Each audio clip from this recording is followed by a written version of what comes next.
le temps, Près des remparts de ces...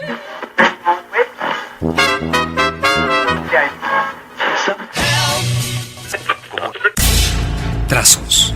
Intimidades del mundo de la música. Los cantos gregorianos.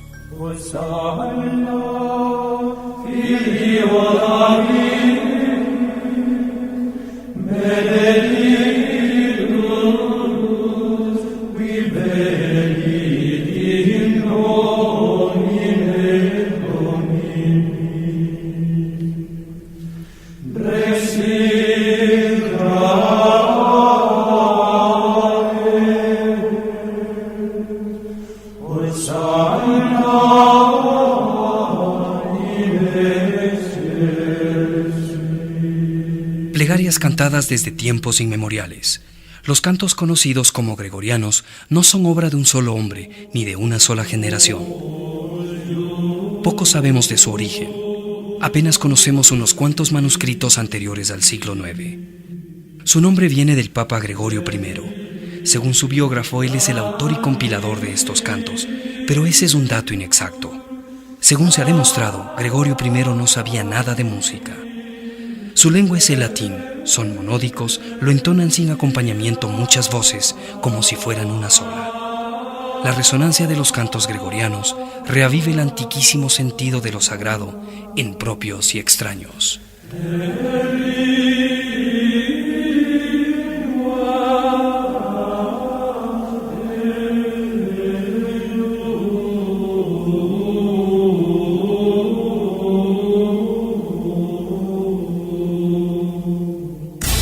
Trazos.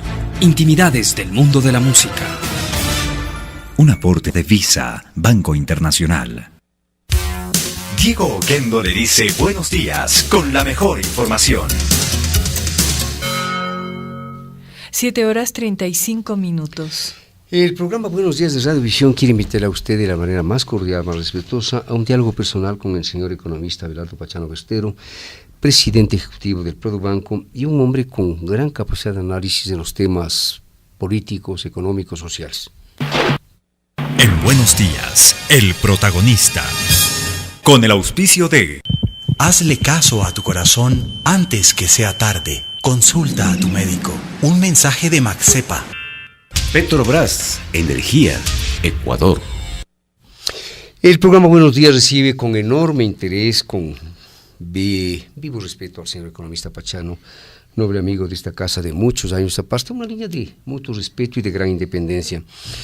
Don Abelardo, al conocer del triunfo inicial de Ollanta-Humala en el Perú, se me viene a la memoria el coronel Lucio Gutiérrez. ¿Cómo explica usted esta travesura mental de Diego Oquendo, esta transposición mental de Diego Oquendo? Bueno, yo creo que hay una diferencia notable entre los dos dirigentes políticos. Lucio Gutiérrez indiscutiblemente desarrolló todas sus habilidades políticas en base a un ataque al sistema democrático. Fue realmente uno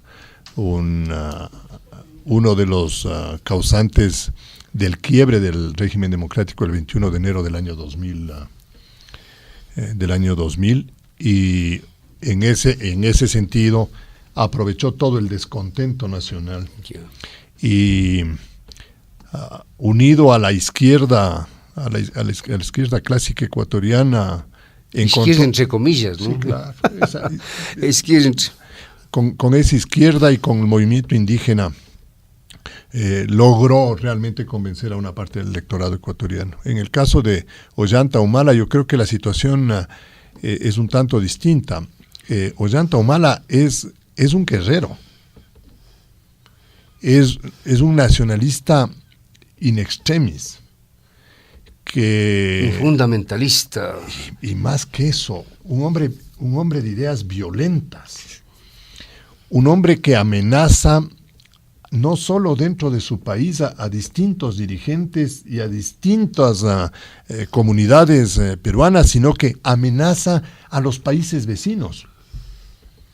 Él y su familia, su padre, su madre, su hermano, han tenido manifestaciones de odio contra Chile de odio contra Ecuador.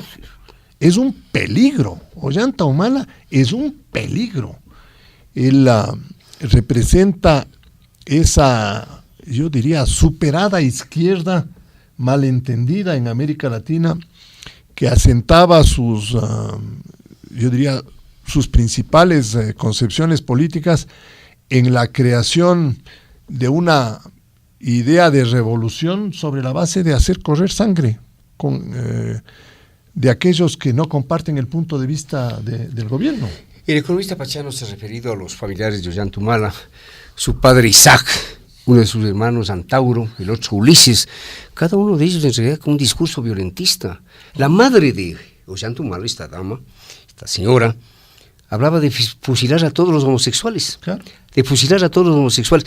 Y el padre de Ollanta Humala, inspirado bajo el pensamiento de Juan Velasco Alvarado, el ex dictador, pues, ¿no?, decía que hay que cerrar todos los medios de comunicación colectiva. Claro, ahí está, creo que yo, el resumen de la intencionalidad política de este dirigente peruano. O sea, don Abelardo, ¿usted cree que Chusa, la estoy relación... preocupado. Don Sí. Abelardo, a esta altura bueno. de mi vida ya me complica, me está complicando la vida con esto de don. Yo decía don, cuando yo le trataba a alguien de don, era cuando venía con bastón o algo.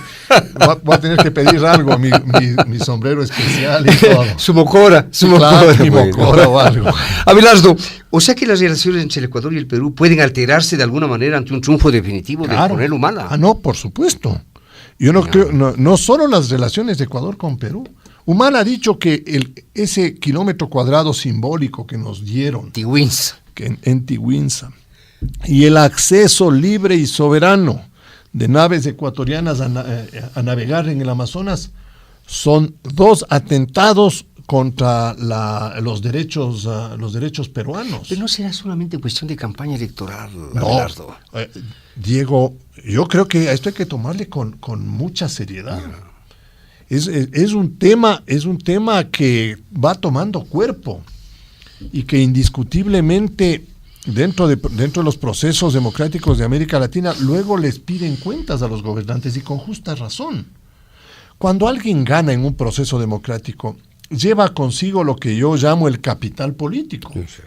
Igual que una empresa tiene su capital económico, un dirigente político tiene su capital político. ¿Y cuál es el capital político? El capital político es el conjunto de promesas, de ofrecimientos que ha hecho una campaña para llevar adelante su gobierno. Es el plan de gobierno con el que ha convencido a un pueblo. Si Ollanta Humala, para mala fortuna de los peruanos y para mala suerte de América Latina, gana la presidencia en el Perú, el capital político de Ollanta Humala está conformado, entre otras cosas, con su ofrecimiento de beligerancia y de recuperación de los territorios usurpados por por Ecuador y por Chile. En este sentido, Diario El Comercio, en el que usted escribe, Abelardo, el día de ayer tenía una editorial muy inteligente. Decía que cómo va Ollanta Humala en la segunda vuelta a ratificarse en sus pronunciamientos demagógicos y belicistas. Esto le preguntaba ayer Diario El Comercio, ¿no? Claro, y es una preocupación legítima la que tiene el diario, y la que debemos tener los ecuatorianos, la que debemos tener los latinoamericanos, porque Ollanta Humala va abriendo, creo yo, o va ampliando un surco de beligerancia política y de intolerancia democrática en América Latina. Ya se ve, por ejemplo, en Bolivia, yo veo con preocupación, para el mes de julio hay ya la convocatoria a una asamblea constituyente.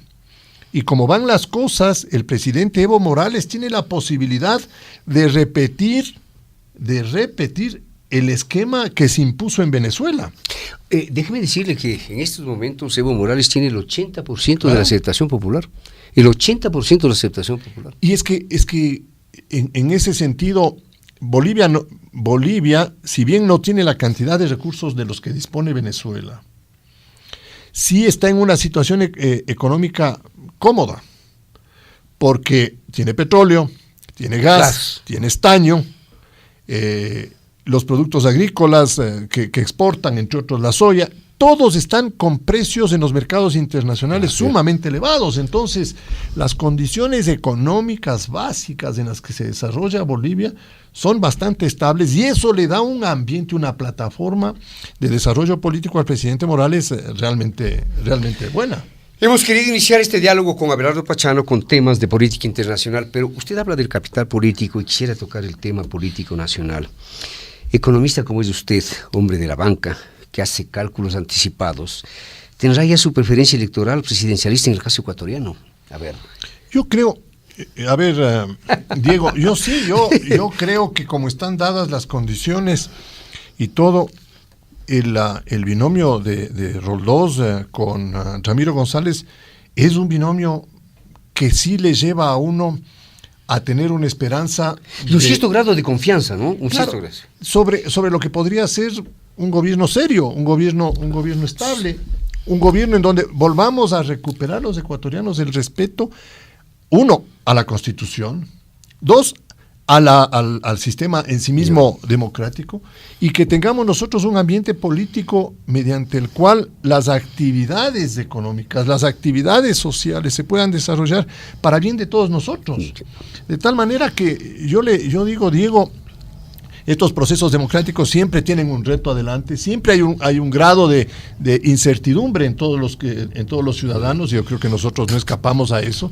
Tenemos que hacer un esfuerzo por escoger a la mejor opción que hay en ese momento, y me parece que la opción de Roldós con su alianza con la Izquierda Democrática es una opción que merece respeto y consideración. Según datos, la intención de voto se centra en León Roldós, Álvaro Noboa, Cintia Viteri, Rafael Correa y Lucio Gutiérrez. En el caso de este último, tendría que superar problemas de orden legal.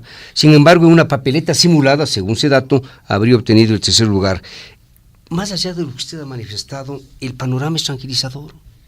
A ver, yo creo que políticamente en el Ecuador las circunstancias han ido para mal conforme ha transcurrido nuestro proceso democrático. En lugar de ir construyendo una organización política cada vez más respetable, una organización política más estable, una organización política que se sustente en los principios democráticos, la historia de toda esta última etapa, especialmente en los últimos 15, 16 años, es una historia de destrucción democrática, de destrucción institucional, de vulneración completa de los principios constitucionales. Todo el tiempo estamos nosotros discutiendo de si esta ley es constitucional, si esta ley no es constitucional, de que si esta decisión está soportada en bases legales o si esta decisión no está soportada en bases legales. La gente o ciertos grupos políticos y sociales hacen uso de la fuerza con una liberalidad total, y en ese sentido los gobiernos han sido incapaces de defender los derechos de los ciudadanos y de aplicar la ley que prohíbe que, por ejemplo, se suspendan actividades públicas, se bloqueen vías de comunicación, se altere la paz ciudadana. Todos tenemos derecho a reclamar, pero respetando los derechos de los demás. Y sabiendo las vías que escogemos para ese reclamo. Claro, entonces una persona que quiere, o un grupo que quiere demostrar su inconformidad, tiene todo el derecho de hacerlo, pero no tiene el derecho de poner en riesgo toda la estabilidad y el nivel de actividad del resto de ecuatorianos. El programa Buenos Días dialoga de manera personal con Abelardo Pachano Bertero, presidente ejecutivo del Produbanco, pero al mismo tiempo un analista de mucha agudeza y articulista de Diario El Comercio. Vamos un poquito más adelante. Abelardo, se halla en stand-by el trámite de la ley de reactivación productiva propuesta por el ingeniero Febres Cordero. Mal llamada de reactivación productiva, porque esa ley no tiene nada de reactivación productiva. Esa es una ley que desestabiliza el sistema financiero. Esa es una ley que tiene... no hay nada rescatable de ese proyecto, Abelardo, no hay nada, algún aspecto rescatable. No, yo más bien creo que esa ley va en la línea contraria de la que requiere el país para generar todo un sistema que sea mucho más competitivo, que sea mucho más eficiente, que sea mucho más responsable. En el sistema financiero, como en las demás actividades, lo que se requiere es construir todo un andamiaje jurídico-económico a través del cual las instituciones cada día se vean sometidas a una presión notable de competencia y a una presión notable de búsqueda de niveles de eficiencia mayores. La época en la que se fijaban los precios, se establecían los márgenes, el Estado intervenía en todo, ya pasó, Diego. Es la época en donde teníamos nosotros aranceles altísimos y el Estado fijaba el precio del azúcar, el precio del arroz, nos decía cómo valía la mantequilla, en dónde debíamos comprar la sal, si el alcohol era o no un producto que se podía producir privadamente y todo. Esa época ya fue superada. Pero la sola incidencia del mercado no implica también sus propios riesgos, Abelardo. Si es que no está bien regulado, claro. Pero si en el sistema financiero, si usted le regula bien al sistema financiero, el nivel de competencia que usted puede crear es muchísimo más favorable para el consumidor y para el usuario de lo que uno se puede usted imaginar. Dice si usted regula bien el sistema financiero, claro, pero sí se han cometido excesos, Abelardo. Claro, por ejemplo, sí. Las tasas de interés, la diferencia entre lo que se paga, digamos, al cliente y lo que cobra. Sí hay motivos de inconformidad, de reclamo. Pero hay que ver por qué. ¿Por qué se producen esas diferencias, Diego? Si usted tiene un Estado que le carga con tributos a una actividad productiva, es obvio que esos tributos van a transferirse al consumidor final, porque es obvio. Si usted tiene que pagar por un seguro de puestos que no existe, si usted tiene que pagar por el funcionamiento de una superintendencia de bancos, si usted tiene que pagar por un auditor externo, si usted tiene que pagar por el funcionamiento de una cantidad de instituciones, si usted encima paga el impuesto a la renta, si en los cheques paga para el INFA, es decir, usted tiene una cascada de impuestos, es obvio que los márgenes entre las tasas activas y pasivas tienen que ser amplios. Pero si usted racionaliza eso y da un buen ambiente para que se genere confianza en el país, los márgenes se van reduciendo, como de hecho se han ido reduciendo. Ahora, Abelardo, ¿cómo reaccionará la banca ante la aprobación de dicha ley, suponiendo que incorporará algunas enmiendas? Más que cómo reaccionará la banca, el temor que yo tengo en esta ley es cómo van a reaccionar los depositantes, si ven en peligro sus recursos. Porque esta es una ley que tiene un elevado grado de inquisición. Los 2 primeros capítulos de esa ley disponen, y esto es lo increíble, disponen que la banca está obligada a prestar a las empresas y a los sectores que determine el Banco Central del Ecuador. Bueno, pero entiendo que ese asunto ya fue eliminado. No, el proyecto sigue igual, el proyecto está ahí. Y el informe de minoría de los representantes del Partido Social Cristiano sigue sosteniendo eso. Igual que sigue sosteniendo que la liquidez... no flexibilizaron ese aspecto. En el informe de minoría no está flexibilizado eso. Lo que bajaron es el porcentaje. Aquí no es un problema de porcentajes, aquí es un problema de principios. Si el sistema financiero recibe la confianza de los ecuatorianos para manejar sus recursos, el sistema financiero tiene que tener la responsabilidad de saber escoger a quién prestar. Porque no se le puede seccionar la responsabilidad y decir, ustedes reciben los depósitos, pero van a prestar de acuerdo a lo que digan las autoridades. Y por el otro lado, si en un sistema de dolarización en donde el Banco Central no emite dólares y los dólares no son nuestros, sino que son de un país, del país más grande del mundo, es obvio que la banca tiene que tener, para ponerle un término muy fácil, un colchón de dinero listo para cuando los ecuatorianos quieran retirarse dinero. ¿Cómo va a terminar este capítulo? Seguimos debatiendo y yo creo que en el Congreso Nacional hay partidos políticos, hay diputados que se han dado cuenta de la gravedad y de la inconveniencia del proyecto y que están reflexionando sobre el tema. El propio hecho de haberse dilatado la discusión le demuestra, Diego, la dificultad en el tratamiento del tema. En ese sentido, Diego, por ejemplo, el proyecto habla de anclar la tasa activa con la pasiva. En otras palabras, de decir, si la tasa pasiva es 4, la tasa activa no puede ser más de 10. Eso dice ahí. Ahí le pone así. El problema que usted tiene con ese tema, Diego, además de que no recoge la realidad, esta realidad económica, es que con eso desaparecen los créditos de mediano y largo plazo. Porque como no se capta a más de 180 días, no se va a poder prestar a más de 180 días. Y sería un suicidio, que alguna institución, teniendo un ancla de esta naturaleza, preste, por ejemplo, para vivienda. ¿Cómo va a prestar la banca a 10 años plazo o a 15 años plazo? Si le dicen las autoridades, señor, usted tiene un margen entre el costo de lo que capta para poder prestar. Como no captamos a 10 años plazo, porque en el Ecuador no hay confianza para poner los recursos a 10 años plazo, y eso hay que entenderlo. Ni siquiera un año es fácil conseguir inversionistas en el Ecuador. Entonces, como no se capta esos plazos, no hay cómo prestarlos. Entonces, cuando venga un pequeño industrial, un artesano, cuando venga un padre de familia, cuando venga cualquier persona a pedir un crédito para hacerse un departamento, para comprar una máquina, para cualquier cosa, y le pidan 2 años de plazo, no hay cómo, porque le anclaron a la tasa. Y todos estos argumentos que tienen su contra propio peso natura han sido asimilados por quienes... Bueno, hemos conversado, Diego, porque yo creo que en el tema de la regulación del sistema financiero, lo que nos corresponde a quienes tenemos responsabilidades de administrar instituciones es decirles lo que nosotros creemos que puede pasar. Aquí, más allá del interés que puede haber en el propio sector financiero, hay el interés de la colectividad. Claro. Cuando uno le fija el precio a la papa, uno puede tener problemas con todos los paperos del Ecuador, pero cuando uno le fija el precio al dinero, uno tiene problema con todos los ecuatorianos. No, la dimensión es enorme. Esto es como golpear un tambor. Abelardo Pachano, hablando sobre este proyecto presentado por el ingeniero Febres Cordero. Vayamos un poquito más allá, Abelardo. En cuanto al Tratado de Libre Comercio, Pachacutic ha dictado ya su sentencia de muestro. ¿Cabe alguna apelación? A ver, Diego. Eso es. Oiga, los temas en el Ecuador, ¿por qué no podemos discutir los ecuatorianos los temas con algún grado de objetividad? Yo creo que ninguno de nosotros tiene la verdad absoluta, ninguno.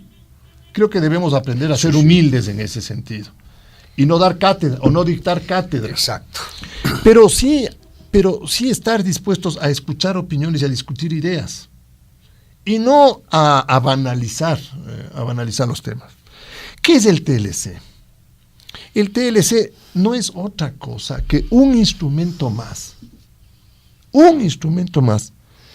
que nos puede servir para mejorar las condiciones de desarrollo del Ecuador. Sí, es un medio en sí mismo, no es un fin. No es un fin, no nos va a dar a nosotros el paraíso, no es una panacea, no nos va a resolver todos los problemas. Como la globalización en el mundo no va a resolver los problemas de distribución de riqueza. La globalización tiene 100,000 cosas, 100,000 problemas, pero está ahí, Diego. Está ahí la globalización. Si está ahí la globalización, yo creo que a los ecuatorianos lo que nos conviene es ver en dónde están las oportunidades para poder aprovecharlas. Y en las amenazas, cuidarnos de esas amenazas, protegernos de las amenazas. De tal manera que... Sí, racionalizar el proceso. Nosotros firmamos un TLC con el Mercosur, Diego. Con Brasil, con Argentina, con Uruguay, con Paraguay. Diego, ¿se ha discutido una cláusula de lo del Mercosur? Nada. ¿Qué nos va a comprar Brasil? Yo quisiera que alguien me diga qué nos va a comprar Brasil. Brasil tiene todo. Si nosotros le queremos vender camarón, tiene camarón. Si le queremos vender flores, tiene flores. Si nosotros le queremos vender atún, tiene atún. Si le queremos vender café, tiene petróleo. Café. Petróleo tiene petróleo. Si es que le queremos nosotros vender plátano, tiene plátano. Si le queremos vender, ¿qué nos va a comprar Brasil? Zapatos nos vende Brasil. Bueno, todo. En esa relación bilateral, el Tratado de Libre Comercio con Brasil es un tratado no con un país que nos compra, sino con un país que nos vende. Y el riesgo en el TLC con Brasil es mucho más grave que el que tenemos en la negociación con los Estados Unidos. Ahora, Abelardo. Y sin embargo, solo digo, nadie discutió el tema, nadie dijo consulta popular. El Congreso aprobó por unanimidad. Y este es el que estamos discutiendo, es el tercer TLC. Porque ya tenemos el TLC con los países andinos, el TLC con el Mercosur, ahora es con los Estados Unidos, y después hay que negociar con Europa. Y después tendremos que ir a hablar con Asia. Con Asia, claro. Tenemos que hablar. El mundo se abre, Diego, con dificultades, claro que se abre. Que en el sector agrícola hay problemas de subsidios, por supuesto que hay. Pero hay un montón de productos agrícolas nuestros, y especialmente de sierra, y ahí viene lo incomprensible de la dirigencia indígena, que nosotros les podemos vender a los americanos, igual que el brócoli que le estamos vendiendo a los americanos. Podemos venderles lechugas, le podemos vender tomates, le podemos vender cebollas, le podemos vender ajo, le podemos vender un montón de cosas a los americanos. El problema que tenemos con los americanos son esas grandes producciones subsidiadas: arroz, maíz, trigo que nosotros no producimos, cebada que nosotros no producimos, y si no me equivoco, soya. Pero con soya ya tenemos abierto el mercado con Argentina. Entonces, en el tema del TLC, yo creo que más son las oportunidades, Diego. El Ecuador ha venido abriéndose al mundo y ya con mucha mayor decisión y claridad desde 1990. ¿Prejuicios ideológicos de por medio? Creo que sí. Prejuicios por un lado, creo que malas informaciones. O desinformación, o carencia de información, ¿no? Falta de liderazgo político aquí, Diego. Los gobiernos ecuatorianos, el anterior, el del coronel Gutiérrez, y el actual, a diferencia de los dos gobiernos andinos, del colombiano y del peruano, siempre estuvieron en el tema del TLC diciendo, bueno, veamos si nos conviene, si no nos conviene, firmaremos, no firmaremos. El presidente Uribe de Colombia dijo, vamos al TLC y en esta negociación vamos a exprimir. Y además involucró personalmente, Uribe, claro, se involucró personalmente. Y le vamos a exprimir a esta oportunidad al máximo en favor de los intereses colombianos. Pero vamos. Y el presidente Toledo dijo, vamos. Y vamos a ir. Entonces, esos dos gobiernos informaron a sus países sobre las ventajas del TLC. Le dieron todo el apoyo político. Es obvio que también en Colombia, como en Perú, hay grupos que no están de acuerdo con el proceso, pero racionalizaron un poco más la discusión. La prueba es que Perú cerró en diciembre el TLC con los Estados Unidos y Colombia en febrero del año. Ahora, Abelardo, ¿con qué ánimo sigue la banca la compleja negociación del TLC? ¿Ha participado en la misma? ¿Conoce el costo de al lado? No, yo no he estado en ninguna de las negociaciones, Diego. No he participado en el cuarto de al lado, no he estado cercano a la mesa del sistema financiero. Lo he mirado más como un ecuatoriano preocupado de la negociación. Sí. A la banca, al igual que al resto de actividades, le interesa que concluya bien el TLC. No se olvide de una cosa, Diego, que el sistema financiero ya está abierto a la competencia internacional porque no hay restricción de ninguna naturaleza para que venga un banco al Ecuador. No hay ninguna. ¿Por qué no vienen los bancos extranjeros al Ecuador si es tan bueno el negocio financiero o bancario? ¿Sabe por qué no vienen? Porque el ambiente político es absolutamente contrario al desarrollo de actividades económicas. El Ecuador crece al 3% anual, que yo creo que es el crecimiento como que uno tendría un carro en relantí. Sí, ¿No es cierto? Ahí va. Chile está con el 6-7% del crecimiento, ¿no? Pero es obvio, pues Chile está con el 7%. Usted le ve a Colombia con el 5,5%. Oye, qué barbaridad, la China. Perú con el 6%. La China en el 2-13% de crecimiento. ¡Qué locura! La China tiene 30 años de crecimiento con promedio del 9% anual. Y la India. En los últimos 20 años está creciendo entre el 6 y el 7% anual. ¿Por qué? Países con más de 1,000 millones de habitantes, aquí tenemos 12 millones de habitantes. Y con 100,000 problemas, digo. Por ejemplo, en la India creo que hay más de 100 lenguas, no sé cuántas castas, porque hay problemas de castas y todo, pero han logrado organizarse. Y hoy día la mayor cantidad de ingenieros electrónicos y de desarrollo de programas de computación están en la India. Microsoft, del famoso millonario Bill Gates, contrata con los hindúes el desarrollo de sus programas. Están yendo allá. Es decir, los ecuatorianos, si nosotros nos diéramos qué sana envidia. Si los ecuatorianos, aquí, alguna vez que estuvimos aquí, Diego, yo decía, ¿cuándo los ecuatorianos le pondremos a la educación en el primer plano, pero seriamente? Seriamente. Rompiéndole las cadenas que tiene alrededor, porque nuestra educación está realmente secuestrada. Está secuestrada en términos políticos y en términos de calidad. Es una educación mediocre. El otro día vi los resultados de las pruebas de suficiencia y conocimiento en estudiantes que acababan la primaria y en estudiantes que acababan el ciclo básico. En matemáticas 8/20 y en comprensión creo que era 6,5 sobre 20. Pruebas de suficiencia. Y Abelardo, este país, lo hemos dicho 1000 veces, sin educación no va a ningún sitio. Correcto. A ningún sitio. Ningún país va. A ningún sitio. Hágase una pregunta, Diego. Una, ¿por qué el pueblo judío, que son 13 millones en el mundo, por qué el pueblo judío siempre está en los niveles de gran liderazgo mundial. ¿Por qué? Porque el pueblo judío nunca descuidó la educación. Nunca. Israel es del tamaño de la provincia de Pichincha, Abelardo. Israel es del tamaño de la provincia de Pichincha. Claro. Y fíjese, Israel cuando llegaron allá, los judíos, era un desierto.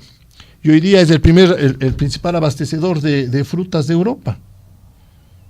Y acá en el Ecuador nosotros decimos que con el TLC nos van a matar. Ay, nos vamos a morir, pues sí, pobrecitos. Hay inmolación ecuatoriana. Abelardo Pachano en el programa. Bueno, tenemos tantos temas que se nos van a quedar, ¿no? Es que aquí veo yo que ha venido con pollo. Dígame, en cuanto a los nuevos ingresos para el Estado por el excedente petrolero, ¿la fórmula debe ser 50-50 o 60-40 como lo aprobó en principio el Congreso? Yo creo que equidad significa 50-50. Vamos a medias, este es un negocio a medias. Las empresas han puesto sus capitales en riesgo. Pero veo que usted no comienza por hablar de la inseguridad jurídica. No, porque yo creo que en el fondo, esta participación con el Estado es de justicia, es de equidad. Sí, porque al hablar de inseguridad jurídica deberíamos también hablar de la inequidad en la ganancia petrolera. No, claro. Sí. Las compañías tienen parte de responsabilidad en el resultado final de esta decisión política.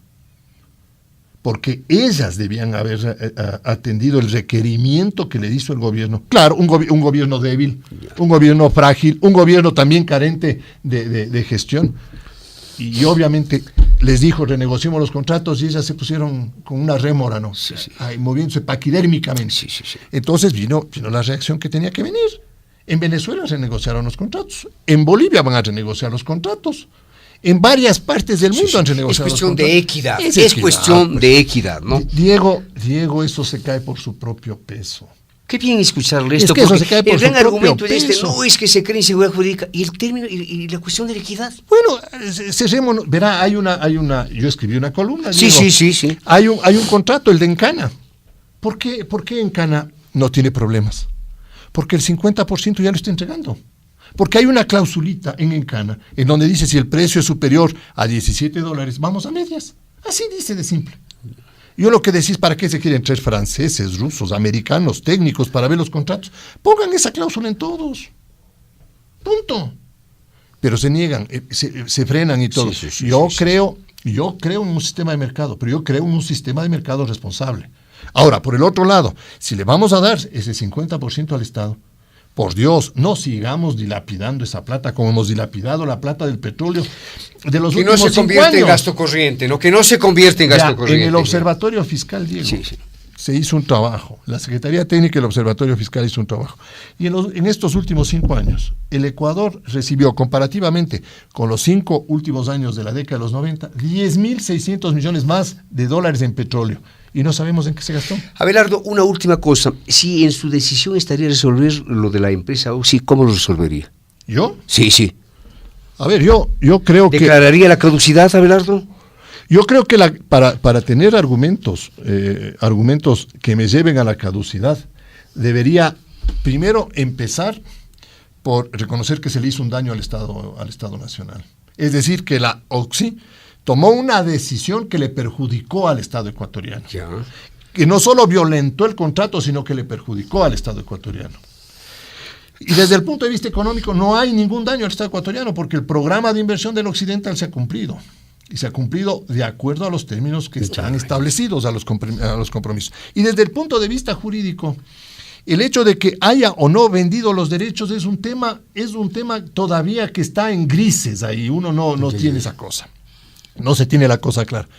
Pero yo lo que diría es sacarle a la Oxy. ¿A dónde nos va a llevar? Nos va a llevar a nosotros a un tribunal internacional en el cual casi yo diría con seguridad van a fallar en contra del Estado ecuatoriano. Porque primero, la Constitución Política del Estado dice que hay que respetar los contratos legalmente firmados. 2, que no se pueden hacer expropiaciones, sino que hay que pagar los precios justos cuando uno está... Hay un contrato entre Estados Unidos y el Ecuador. Y hay el acuerdo de protección de las inversiones. Y como el Ecuador además firmó el Tratado de Viena, cualquier tipo de decisión que nosotros tomemos internamente puede ser apelada al Tribunal Internacional. Y si perdemos, en este caso, que yo creo que la posibilidad es más alta, el Estado va a tener que disponer de $2.000 millones. ¿De dónde sacamos esa plata, Diego? Oiga, don Abelardo, qué sabroso charlar con Abelardo por la pasión que pone en los temas. ¿Usted no ha recibido alguna propuesta para ser candidato vicepresidencial? No, ninguna, Diego, en absoluto, ninguna. Adiós, gracias. Si Cintia Viteri se lo propusiera. No, adiós, gracias. Estoy tranquilo conversando con mi amigo el doctor Diego Kendo en Radiovisión y todo. Y aprovecho, yo debo aprovechar esta oportunidad, ¿no es cierto? Las oportunidades que uno tiene son calvas y todo. Pero el día de hoy, y le estaba escuchando cuando venía yo en el carro. Le iba a preguntar sobre el Banco del Pichincha, claro. Yo me tomo la iniciativa y ahora el Diego me quiere hacer la pregunta. No le iba a decir unas palabras. No, yo creo que tener una institución bancaria en el país que haya cumplido 100 años merece una consideración y un respeto especial. Así es. Desde el punto de vista de banco, y por mi actividad es un competidor, pero desde el punto de vista de un ciudadano, de un ecuatoriano, yo creo que al Banco del Pichincha hay que darle un reconocimiento particular por estos 100 años. Total coincidencia. Es un banco, es una institución. Alguna vez se lo dije yo a Jaime Acosta Velasco cuando tuve el privilegio de trabajar con él en la Junta Monetaria. Él era presidente de la Junta Monetaria, yo era gerente del Banco Central. Yo le decía un día cuando se le quemó la matriz, ahí en el ejido. Yo le hice una entrevista a raíz de eso, claro.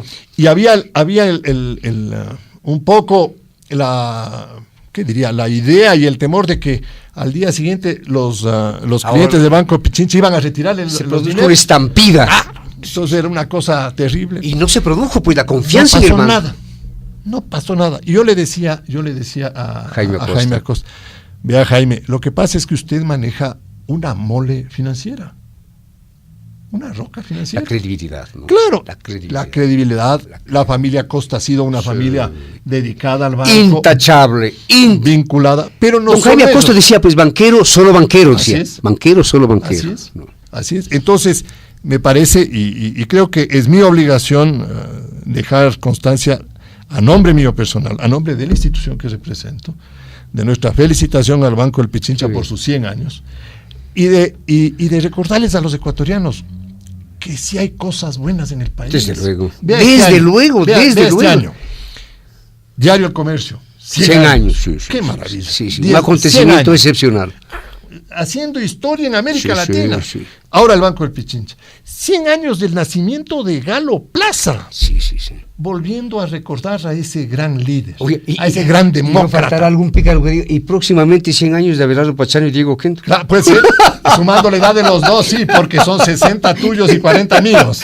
Claro, entonces, esa es la diferencia, ¿no? 60, para bajarle un poco al Diego, y que se sienta cómodo, porque si no. Pero 100 años del Milagro de la Dolorosa. Sí. Es decir, el año 1906 es un año especial, igual que fue el 1927 en la Juliana. Claro. Ahí en la Juliana, con Isidro Ayora, se fundó el Banco Central del Ecuador, la Superintendencia de Bancos, la Contraloría, el sistema de seguridad. La famosa misión Kemmerer, pues. La famosa misión. Claro. Es decir, hay años que dan verdaderas referencias, ¿no? El programa agradece efusivamente la presencia de Abelardo Pachano Bestero, principal de Produbanco, que ha concluido su intervención con una nota de gran nobleza. Un saludo al Banco Pichincha. Gracias, Abelardo. Encantado, Diego.